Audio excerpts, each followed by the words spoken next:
Okay, so it's a sunny, well, mostly sunny, warm August day, and we're here in Corvallis, Oregon, the home of, was it the river rats or whatever the animal is that the university here is into. And I'm here with Tribal Council member Denise Harvey. She's nervous because she has to take a position on ducks or beavers, and she doesn't want to do that. So We're not talking about that today. we're not talking about that today. Okay, so. All right, so we got powwow coming up this weekend. How do you feel about that? Oh, I'm excited. So it looks like we're going to have good weather, and I know there's lots of folks coming, some families coming from California and different places, so I'm always anxious to visit and spend time with people.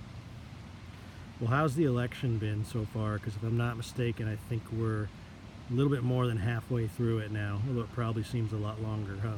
It always seems longer than it is. I think it's been okay. I don't like, I guess you could say, dirty politics and false information being put out there, but and I thought we were going to kind of stay away from that, but it seems like it's kind of creeping up, and that's a little bit concerning to me, but I just hope people know to ask questions and get the correct information, and know that we're always available to do that. So I think both Kathleen and I are always willing to communicate and to explain things to people, and more than happy to do that. Okay. Well, what surprised you about the election so far? What surprised me? I don't feel like there's been, I guess, as much conversation about it. Usually this time of year, there just seems to be a lot of conversation everywhere you go. Somebody's wanting to talk to you about the campaign. I haven't really seen that as much as I have in the past. Maybe it could be because there's less candidates running, so there's less people that are kind of out there and engaged in it. You probably have the record on that more than I do, but I know this is the least amount of people I've ever ran with before. Okay. Well, that could be good, especially if you're one of only two women running in the field, right? Yeah, one of only two women, and I really think it's important. I know a few years ago we had majority women, and now we have 4 women on the council. I think it's really important to keep that balance. We all have different experiences, come in from different work experience, different educations, and I think it's really important to keep your council balanced that way.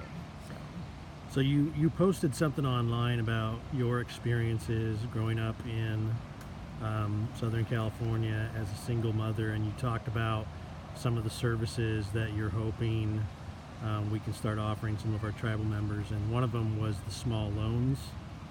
Yeah, I brought this up a few years back in doing just some small, people get in a situation, their car breaks down, they need a deposit to rent a house, they need new tires for their car, there's some crisis in their family that they need to travel or need funding for, and it's really low risk for the tribe to do that because we have the debt collection ordinance. So you could come in, and whether it's $1,000 or maybe $5,000, depends what that cap would be, but it gives people an opportunity to come in and get a small loan from the tribe. There's a small amount of interest tribes can charge, and then set up a payment plan, but if they default on their payment, then there's always the debt collection ordinance. So it's a pretty low risk. I've looked at several other tribes that do this, and it ranges in the amounts, but overall it's just kind of a good service. Some members can't get loans. If they do get a loan, they have to pay a lot of interest, or they go and get a payday loan, which really costs them a lot of money. And sometimes people just need a little bit of extra cash to get them over the hurdle that's whatever's come up. So I hope that gets approved, and we can move forward. It is on the advisory vote, so if enough of our members vote for it, then that's probably something we could move forward with. Childcare is another one that I talked about in there. I think childcare services are extremely important for single parents that work for our tribe, people who work for our casino. It's really a good way to retain employment, and it's a good way to have those services available for our families that want to continue to grow in their careers in their field of study, if they're going to college or working, that they have an opportunity to have childcare. It's also really good for the kids.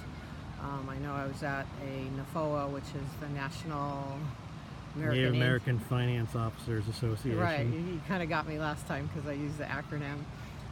Several leaders got up and spoke about the best investment they could make in their community, long-term investment they could make in their community was to provide childcare and early childhood learning. So it just creates a very healthy kids and creates a very good situation for the parents of those children. All right, good, good.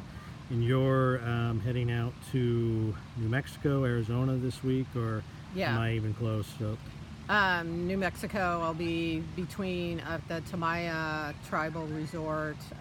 I'm going to be there for my National Indian Gaming Association Finance Committee meeting, and we're also having a meeting on sports betting. And then I've also been asked to be on a speaking panel about sports betting. So that should be fun. and are you going to talk about betting on Game of Thrones or anything like that? No. I Betting think on Fortnite?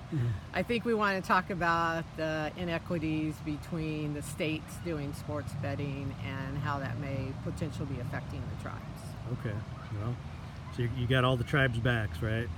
Yeah, we got all the tribes. I've been going to these meetings in DC where we really talked about when that opportunity came available that tribes would be included. As anybody from Oregon can see today, Oregon is putting out, they're a little bit ahead of the game on us, and they haven't given us our final approval and amended the compact, which they should, my opinion is they should be doing that,